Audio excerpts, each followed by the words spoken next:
மகாநதியில அடுத்து என்ன நடக்க போகுதுன்னு பார்க்கலாம் வாங்க. நிவினும் காவேரியும் ஹாஸ்பிட்டல் போறாங்க. அப்ப வந்து ஹாஸ்பிட்டல்ல வெண்ணிலா அப்படியே ஐசியூல இருக்கா. அப்போ காவேரி வந்து வெண்ணிலா கிட்ட போய், "வெண்ணிலா, வெண்ணிலா நான் காவேரி வந்திருக்கேன். கண்ண தொறந்து பாரு வெண்ணிலா" அப்படின்னுட்டு சொல்ல ஒரு ஒரு இம்ப்ரூவ்மெண்ட்டும் இல்ல. அப்படியே படுத்திருக்கா. அப்ப டாக்டர் வந்துடுறாங்க.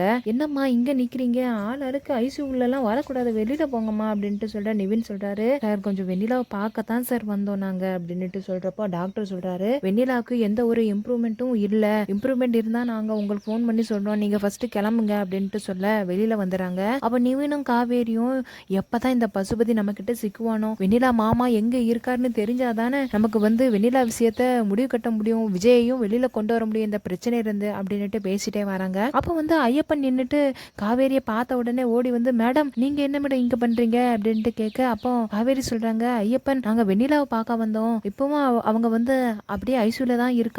எந்த ஒரு இம்ப்ரூவ்மெண்ட்டும் இல்ல அப்படின்னுட்டு டாக்டர் சொல்லிட்டாங்க" அப்படின்ட்டு சொல்றப்போ ஐயப்பன் சொல்றாரு, "ஆமா மேடம், விஜய் சாரும் என்னை இங்கே இருக்க சொல்லிட்டாரு. வெண்ணிலாவுக்கு இம்ப்ரூவ்மெண்ட் இருக்குன்னா நான் வந்து சொல்லணும் அப்படின்னுட்டு சொல்லிட்டாரு. நான் இங்கே தான் இருக்கேன் மேடம். அது மட்டும் இல்லாம இந்த பசுபதியோ வெண்ணிலா மாமாவோ வந்தா கூட ஃபோன் பண்ணி சொல்லியிருக்காரு" அப்படின்ட்டு சொல்லிட்டு பேசிட்டே வராங்க. அப்ப வந்து ஒரு யோசனை வந்து காவேரிக்கு வருது. அப்போ நிவின் கிட்ட சொல்றாங்க, "நாம எப்படியாச்சும் இந்த ராகினி வந்து எங்க இருக்கான்னு கண்டுபிடிச்சிட்டா நாம பசுபதியையும் கண்டுபிடிச்சிடலாம், அப்படியே வெண்ணிலா மாமா எங்க இருக்காருன்னு தெரிஞ்சுக்கலாம்" அப்படின்னுட்டு பேசிட்டே வராங்க. அப்ப வந்து நிவின் சொல்றாரு, "ராகினி எங்க இருக்கான்னு தெரிஞ்சா எல்லா பிரச்சனையும் முடிஞ்சிரும். ஆனா நாம எப்படி கண்டுபிடிக்க போறோம் அவளை" அப்படின்ட்டு சொல்றப்போ, "எனக்கு ராகினியோட போன் நம்பர் இருக்கு நிவின். நான் போன் போட்டு அவ எங்க இருக்கான்னு விசாரிக்கவா" அப்படின்ட்டு கேட்க, உடனே நிவின் சொல்றாரு, "நீ கேட்ட உடனே அப்படியே சொல்லிருவா பாரு. நான் வேணா ஏதாச்சும் கேட்டு பாக்குறேன்."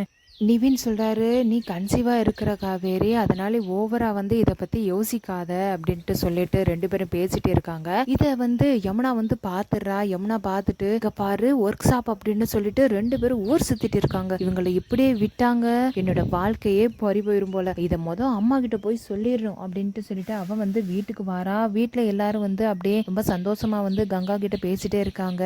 உள்ள வந்துட்டு சொல்லலாமா வேணாமா அப்படின்னுட்டு யோசிச்சுட்டே இருக்கவும், சாரதா வந்து, "என்னடி திடீர்னு வந்திருக்க" அப்படின்ட்டு கேட்க, "சும்மா தாமா உங்களை பார்க்கணும்னு இருந்துச்சு, அதான் வந்தேன்" அப்படின்ட்டு சொல்லிட்டு அப்படியே வந்து கங்கா கிட்ட பேசிட்டு அப்படியே வந்து வெளியில வாரா. அப்ப வந்து காவேரியும் நிவினும் காரை விட்டு இறங்குறப்போ காவேரி வந்து யமுனாவை பார்த்துட்டு, "என்னடி யமுனா இப்பதான் வந்தியா? என்ன கிளம்பிட்ட? வா ஏன், நான் இப்பதான் ஒர்க் ஷாப் முடிச்சுட்டு வாரேன், என்கிட்ட கொஞ்ச நேரம் பேசிட்டு இருக்கலாம், வா ஏன் உள்ள போலாம்" அப்படின்ட்டு கூப்பிட யமுனா சொல்றா, "இல்லக்கா நான் வந்து கொஞ்ச நேரம் ஆயிடுச்சு, எனக்கு படிக்க வேண்டிய வேலை இருக்கு, நான் கிளம்புறேன்" அப்படின்ட்டு சொல்றப்போ அப்போ யமுனா சொல்றா, "அதான் நிவின் வந்து கார்ல வந்திருக்காருல, நான் அவரோட கார்லயே போய்க்கிறேன்" அப்படின்ட்டு சொல்ல நிவின் சொல்றாரு, "எனக்கு ஒரு வேலை இருக்கு யமுனா, நீ வேணா கேப் பிடிச்சு போறியா" அப்படின்ட்டு சொல்ல யமுனா சொல்றா, "நான்லாம் கேப்லாம் பிடிச்சிட்டு போக மாட்டேன், வீடு பக்கம் தானே இருக்கு, எனக்கு இறக்கி விட்டு நீங்க கிளம்புங்க" அப்படின்ட்டு சொல்றப்போ சரி அப்படின்ட்டு சொல்லிட்டு நிவினும் யமுனாவும் வண்டியில ஏறிடுறாங்க. அடுத்து காவேரி வந்து மேல போறா. அப்ப அம்மா பாட்டி கங்கா எல்லாரும் காவேரியை பார்த்த உடனே, "வாடி காவேரி, என்ன ஒர்க் ஷாப் போயிட்டு வந்துட்டியா?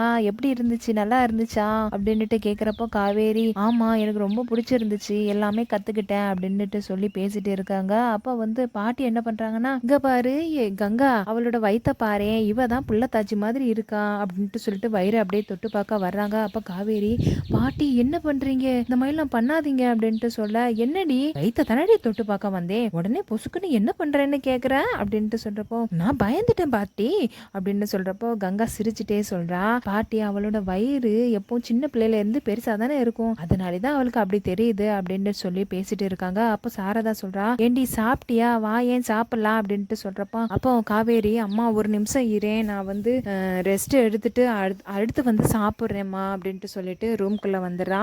காவேரி ரூம்குள்ள வந்த உடனே விஜய்க்கு ஃபோன் போட்டு, "ஏங்க நான் வீட்டுக்கு சேஃபா வந்து சேர்ந்துட்டேங்க" அப்படின்ட்டு சொல்றப்போ விஜய் சொல்றாரு, "காவேரி எனக்கு நீ இல்லாம இங்க இருக்கவே பிடிக்கவே இல்லை, நான் வந்துடவா அங்கிட்டு" அப்படின்னுட்டு சொல்ல காவேரி சொல்றா, "ஏங்க ஏற்கனவே போலீஸ் உங்களை தேடுது, அதனால தானே நீங்க சேஃபா இருக்கணும் தானே அங்க இருக்கீங்க, இப்போ என்னங்க இங்க வந்துடவான்னு கேக்குறீங்க, இங்க வந்தா மட்டும் உங்களுக்கு பிரச்சனையே வராதா, எங்க அம்மா இருக்காங்க, எப்படிங்க இருக்க முடியும் ஒரே வீட்டுல" அப்படின்ட்டு சொல்றப்போ, "அதுவும் சரிதான் காவேரி நீ சொல்றது" அப்படின்ட்டு பேசிட்டு இருக்காங்க. அப்போ காவேரி சொல்றான், ஏங்க இன்னைக்கு என்ன நடந்துச்சு தெரியுமா? பாட்டி இருக்காங்கல்ல, என் வயித்தை தொட்டு பக்கம் வந்துட்டாங்க, நான் பிரெக்னண்டா இருக்கேன்னுட்டு சொல்லி சிரிக்காங்க. கங்கா அக்கா தான் ஏதோ சொல்லி மழுப்பிட்டா, எனக்கு படக்குன்னு பயமா ஆயிடுச்சுங்க அப்படின்ட்டு சொல்லிட்டு பேசுறப்போ விஜய் சிரிச்சுட்டே சொல்றாரு, பாரேன் காவேரி, நீ சொல்றதுக்கு முன்னாடியே நம்ம பாப்பா வந்து சொல்லிட போகுது, நீ யா உங்க அம்மா கிட்ட சொல்லிரு காவேரி அப்படின்னுட்டு சொல்றப்போ, ஏங்க அதை விடுங்க, ஃபர்ஸ்ட் வந்து இன்னைக்கு ஹாஸ்பிட்டல்ல வெண்ணிலாவை பார்க்க போனாங்க, அவ இன்னும் ஐசியூல தாங்க இருக்கா, டாக்டர் சொன்னாங்க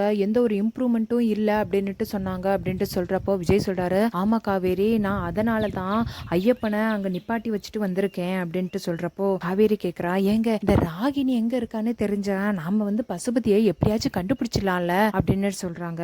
அப்போ விஜய் சொல்றாரு, இது கூட நல்ல யோசனையா தான் இருக்கு காவேரி, ஆனா ராகினியை எப்படி நம்ம கண்டுபிடிக்க போறோம் அப்படின்ட்டு சொல்லிட்டு யோசிச்சுட்டு விஜய் சொல்றாரு, ஒருவேளை ராதா அத்தைக்கு கூட தெரிஞ்சிருக்கலாம், நான் போய் ராதா அத்தையை போய் பார்த்து ராகினி எங்க இருக்கான்னு கண்டுபிடிச்சிட்டு வரவா அப்படின்ட்டு சொல்ல, உடனே காவேரி சொல்றான், ஆமாங்க, தைரியமா வெளியில போயிடாதீங்க, போலீஸ் எப்படா நீங்க கிடப்பீங்கன்னுட்டு இருக்காங்க, நீங்க அவசரப்பட்டு போகாதீங்க, நான் எல்லாமே பாத்துக்கிறேன் சரிங்களா அப்படின்ட்டு சொல்லிட்டு போனை வந்து கட் பண்ணிடுறா. அடுத்து வந்து காவேரி என்ன பண்றான்னா ராதா அத்தைக்கு போன் பண்றா. ராதா அத்தைக்கு போன் பண்ணிட்டு, உங்களுக்கு வந்து ராகினி இருக்கிற இடம் தெரியுமா அப்படின்னுட்டு கேட்க, அத்தை சொல்றாங்க, என் பக்கத்துல என் பையன் இருக்காமா, என்னால இப்போ வெளிப்படையா பேச முடியாதுமா, நான் அடுத்து உங்ககிட்ட பேசுறேன் சரியாமா, தப்பா நினைக்காதமா அப்படின்ட்டு சொல்லிட்டு போனை வச்சிருவோம். இந்த எபிசோட் வந்து அப்படியே முடியுது.